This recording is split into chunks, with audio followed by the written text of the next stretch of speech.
انسان کو انسان بننے کی کوشش کرنا یہ جہاد ہے.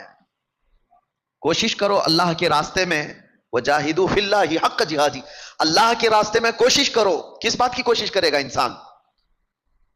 اس بات کی کوشش کرے گا کہ اللہ تعالیٰ نے جس مقصد کے لیے اسے دنیا میں بھیجا وہ بننے کی کوشش کرے گا. کبھی شیطان بہکا کر کے اس کو عبودیت سے نکال دیتا ہے، بندگی سے نکال دیتا ہے. تم ہو کیا دنیا میں؟ اللہ کے بندے.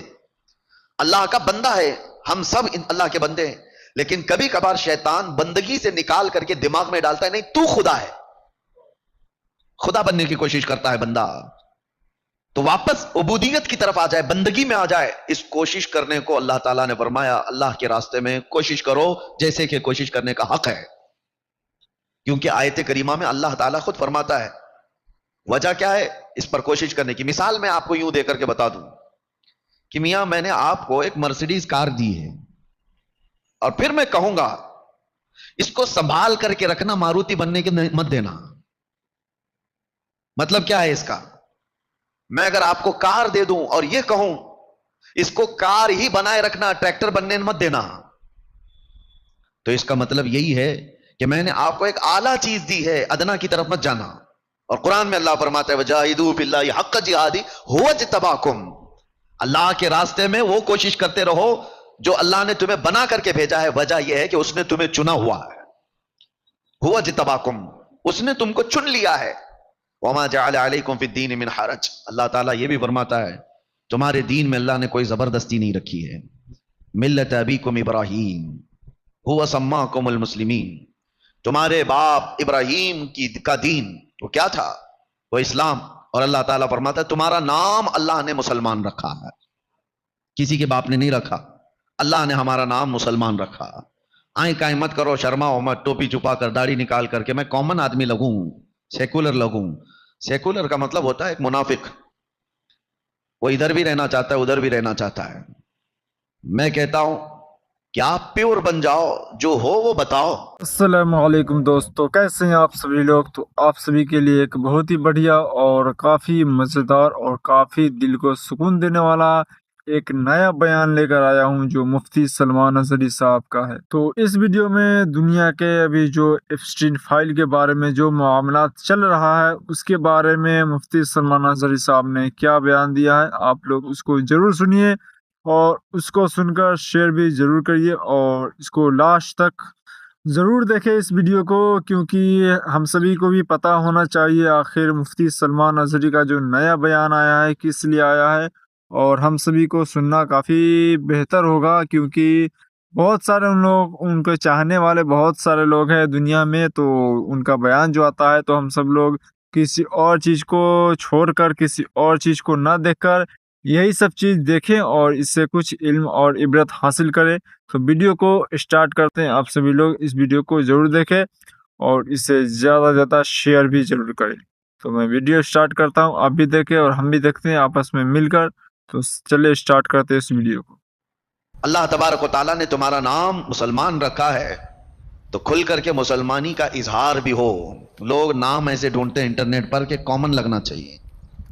کیا ایسا کچھ نام بتائیے جو سب میں چل سکتا ہو. میرے عزیزو، ایک شخص حضور کی بارگاہ میں آئے، کہا بیٹا پیدا ہوا، آقا نام کیا رکھو؟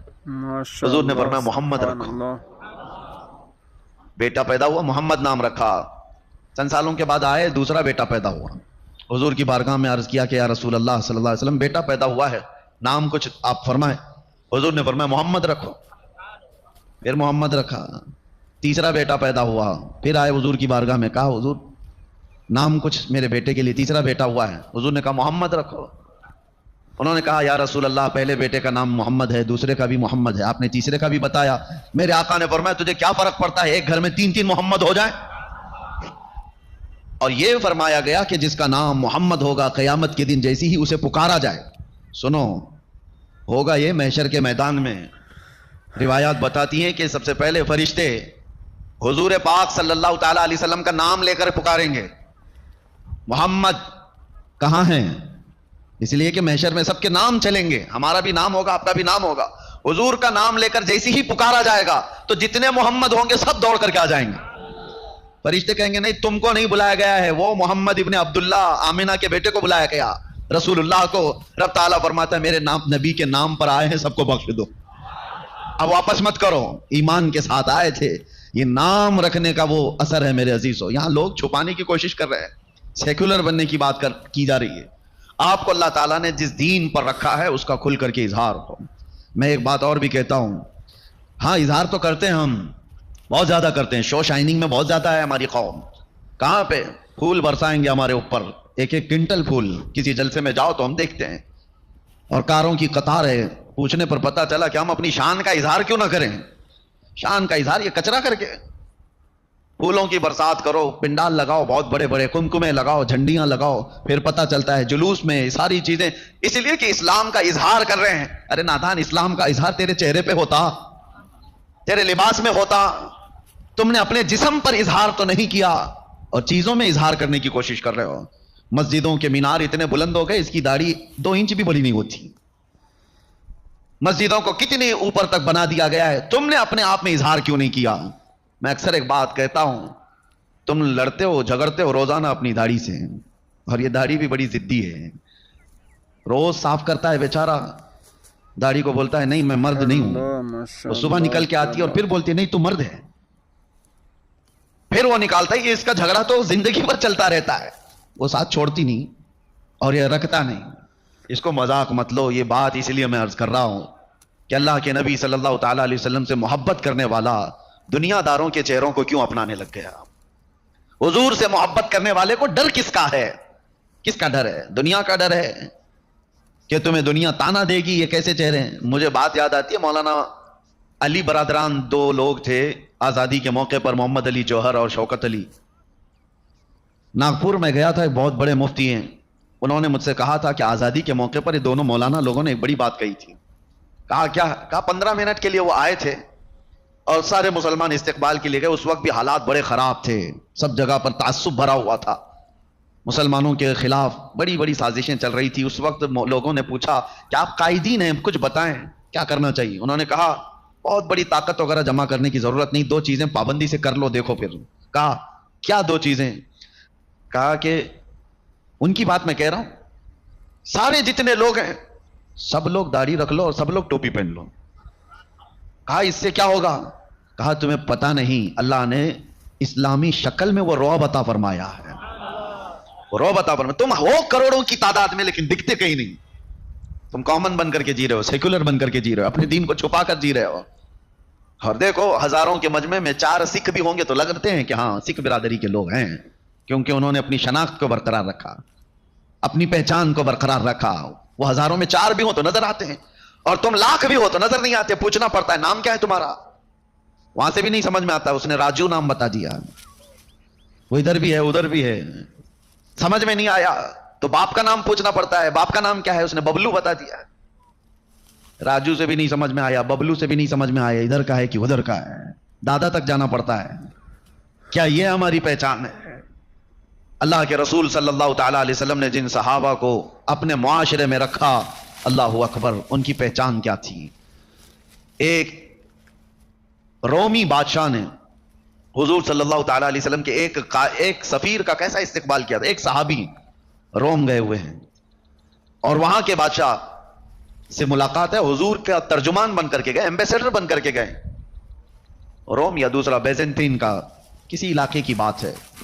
اس بادشاہ نے آپ کے وہ صحابی حضرت نعمان، ان کے اعزاز میں قالین بچھا دیا ریشم کی، اور کرسی لگا دیا سونے کی کلائی کی ہوئی کرسی، کیونکہ دھاک بیٹھی ہوئی تھی عرب کی لوگوں کے دلوں میں، محمد رسول اللہ صلی اللہ علیہ وسلم کے صحابہ کی فتوحات سب جگہ چرچے میں تھی، ظاہر سی بات ہے اس وقت عزت دینے کے لیے یہ کیا گیا، ریشم کا قالین اور سونے کی کلائی کی ہوئی کرسی لگائی گئی۔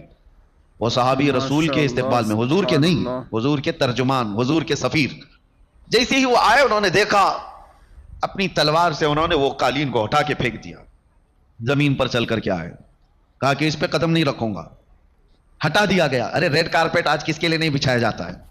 اس زمانے میں ریشم کا قالین کا مطلب ہوتا ہے سب سے مہنگی قالین ان کے لیے بچھائی گئی۔ پھر جب سونے کی کرسی پر بیٹھنے کا وقت آیا تو انہوں نے اس کو بھی دھکا دے کر گرایا، عام سادہ کرسی منگوائی، اس پہ بیٹھے۔ تو وہ وقت کا جو بادشاہ تھا اس نے کہا کہ اتنا غرور ہے آپ لوگوں کے اندر، اتنا ایٹیٹیوڈ، ہماری دی ہوئی چیزوں کا استعمال نہ کرنا، یہ کیا ہے؟ حضرت نعمان نے کہا ایٹیٹیوڈ، غرور، تکبر نہیں ہے، بات در حقیقت یہ ہے کہ میرے نبی صلی اللہ علیہ وسلم نے مرد کو ریشم کا استعمال حرام فرمایا، اور گولڈ کا، سونے کا استعمال میرے نبی نے مردوں کے لیے حرام فرمایا ہے، اس لیے میں نے تمہارے ریشم کا بھی استعمال نہیں کیا، تمہارے سونے کا بھی استعمال نہیں کیا۔ کہنے والوں نے کہا وہ عرب کے رسول ہیں، آپ کہاں آئے؟ وہ یورپ میں آئے ہو، وہ عرب میں بیٹھے ہوئے مدینے میں ہیں اور تم یہاں پر ہو۔ اس صحابی نے کیا خوب جواب دیا تھا، انہوں نے کہا ہمارا دین وہ نہیں ہے کہ بازاروں میں الگ اور مسجدوں میں الگ، ہم مدینے میں بھی محمد کے غلام ہیں، یورپ میں بھی محمد کے غلام ہیں صلی اللہ علیہ وسلم، جس علاقے میں ہیں ہم اسلام کا اظہار کرتے ہیں۔ یہ پاسداری تھی، یہ احترام تھا دین کا، وہ لوگ کامیاب تھے۔ یہاں پر لوگ ہم سے یہ بھی کہتے ہیں حضرت جہاں جیسے جائیں ویسی بات کرنا چاہیے، ہاں جس پارٹی میں جائے ویسا لہجہ اختیار کرنا چاہیے۔ دیکھو سب کا ماحول وہی ہے، سب کا ماحول وہی بنتا چلا گیا، ان سے جب بات کرتے ہیں تو سیکولر بات کرنا چاہیے، ادھر آئیں تو ایسا لگتا ہے اس سے کٹر کوئی ہے ہی نہیں، منافقت ہے۔ دین اسلام تمہیں لہجے کے استعمال کا طریقہ تو بتاتا ہے لیکن منافقت نہیں سکھاتا، منافقت نہیں سکھاتا۔ اللہ نے تمہیں اس روئے زمین پر چنا ہے تو پیوریٹی کے ساتھ جیو۔ جو شناخت میرے نبی نے تمہیں دیا، اس سے بہتر آئیڈینٹی کوئی ہو ہی نہیں سکتی، کوئی نہیں ہو سکتی۔ سرکار مفتی اعظم ہند رحمۃ اللہ تعالی علیہ کے زمانے میں ایک وقت ایسا آیا کہ آپ سنت طریقے سے کھانا کھا رہے تھے، تو آپ کے مرید اور خلیفہ نے کہا کہ حضور زمانہ بہت ترقی کر چکا، آپ چاقو چمچ سے کھانے کا وقت آ گیا ہے، کانٹے اور چمچ سے لوگ کھاتے ہیں، اس طرح سے کھانے کا طریقہ آ گیا ہے، تو کیا ہم اپنے آپ کو بدل نہیں سکتے؟ سبحان اللہ۔ وہ متقی پرہیزگار لوگوں کا حال یہ تھا، انہوں نے کہا کہ ہر زمانہ میرے رسول کا ہے، حضور کا طریقہ پرانا ہو ہی نہیں سکتا۔ تم نے کیسے کہا کہ نبی پاک کی سنت یہ پہلے کی ہے، اب نیا طریقہ آ گیا؟ سرکار مفتی اعظم کہتے ہیں اللہ نے میرے نبی کو قیامت تک کا رسول بنا کر بھیجا ہے، ہر زمانہ رسول کا ہے، ان کی سنتیں کبھی پرانی نہیں ہو سکتی۔ یہ تو آج کے لوگ ہیں جنہوں نے حضور صلی اللہ تعالی علیہ وسلم کے طریقوں کو یہ سمجھا۔ پھر میں یہ پوچھتا ہوں اگر حضور کی سنتیں پرانی ہیں تو ہمیں دیکھنے کو لوگ کیوں تڑپتے رہتے ہیں؟ ہم کون سی دنیا داروں کے طریقے پر اب چل رہے ہیں؟ ہم آج کے دور میں چاہے تمہارا جتنا بھی فیشن ہو، ہم نے دیکھا ہے حضور پاک صلی اللہ تعالی علیہ وسلم کی سنت کا اگر امامہ پہن لیں تو لوگوں کی نگاہیں اٹھ کر کے عزت سے دیکھتی۔ یہ ہر زمانہ حضور پاک صلی اللہ تعالی علیہ وسلم کا ہے۔ اسی لیے میرے عزیزو، قرآن میں اللہ تعالیٰ نے جو فرمایا اس کی طرف آؤ، وجاہدوا فی اللہ حق جہادی۔ اللہ نے تمہیں جس مقصد کے لیے دنیا میں بھیجا اسی مقصد پر کاربند رہو، اس کی کوشش کرتے رہو، کہیں شیطان تمہیں دوسری طرف نہ کھینچ لے، دوسری طرف اپنی طرف آمادہ نہ کر لے۔ اور ایک جگہ رب تعالیٰ فرماتا ہے الشیطان یعیدکم الفقر ویأمرکم بالفحشاء، شیطان تم کو محتاجی کی طرف بلاتا ہے اور بے حیائی کی دعوت دیتا ہے۔ آج کا دور وہی ہے۔ میں اکثر اپنی تقریروں میں ایک بات یہ کہہ رہا ہوں، آج دنیا کے کالے کرتوت جو ایپسٹین فائل میں کھلے جا رہے ہیں، دنیا دیکھ کر تماشا کر رہی ہے، سارے لوگوں کی نظریں ہیں یہ کیا ہے ایپسٹین فائل؟ امریکہ کے کسی بیچ کے اندر ہونے والے نہایت ہی کالے کرتوت کے اوراق کو لے جا رہے ہیں، اور اس میں چھوٹے لوگ نہیں، بہت بڑے بڑے لوگ ہیں، اور ہر دن لوگ ایکسائٹڈ ہے، انتظار کر رہے ہیں کہ اب کس کا آئے گا، کون سے پرائم منسٹر کا کچا چٹا کھلنے والا ہے، کون سے پریزیڈنٹ کا۔ یہ سب ایک حمام میں ننگے ہیں اور ان کی فائلیں کھولی جا رہی ہیں۔ یہ بلیم نہیں ہے، الزامات نہیں ہے، ریئلٹی ہے جو لوگوں کے سامنے دکھائی جا رہی ہے۔ یہ سب اپنی جگہ پر لوگ آج چرچا کر رہے ہیں کہ دیکھو اس ملک کا بادشاہ بھی اس میں ہے ایپسٹین فائل میں، ارے ہمارے ملک کا کھلونا بھی اس کے اندر ہے۔ سب لوگ ہیں اور سب اس کو مذاق میں لیتے جا رہے ہیں، اور کبھی یہ نہیں سوچ رہا کوئی بندہ کہ اتنے پاورفل لوگوں کے کالے کرتوت آخر کھول کون رہا ہے؟ کون ہے وہ جو ان سے بھی زیادہ طاقت والا ہے؟ ایک بات میں آپ کو بتاؤں، یہ وہ طاقتیں ہیں جن کے ہاتھ میں ڈپارٹمنٹ کے محکمے سے لے کر کے جوڈیشری تک کے گلے ہاتھ میں موجود ہیں، وہ جیسے چاہیں اپنے احکام نافذ کر چاہتے ہیں۔ تو دیکھا آپ نے، ارے پورے کے پورے الیکشن کھا جائیں، ویسے لوگ، طاقتور لوگ اپنے گندے اور کالے کرتوت کو آخر کیوں کھول رہے ہیں اور کھولنے کیسے دے رہے ہیں؟ ان کے پاس تو طاقت ہے، ان کے پاس تو پاور ہے، جو بھی ان کے کالے کرتوت کھولے گا اس کو تو یہ پکڑ لیں گے، گلا دبا دیں گے، ختم کر ڈالیں گے۔ لیکن ایک بات میں آپ کو بتاؤں، یہ کوئی اور نہیں کھول رہا، یہ خود وہی لوگ کھول رہے ہیں۔ ماشاءاللہ، سبحان اللہ۔ کوئی اور طاقت نہیں ہے۔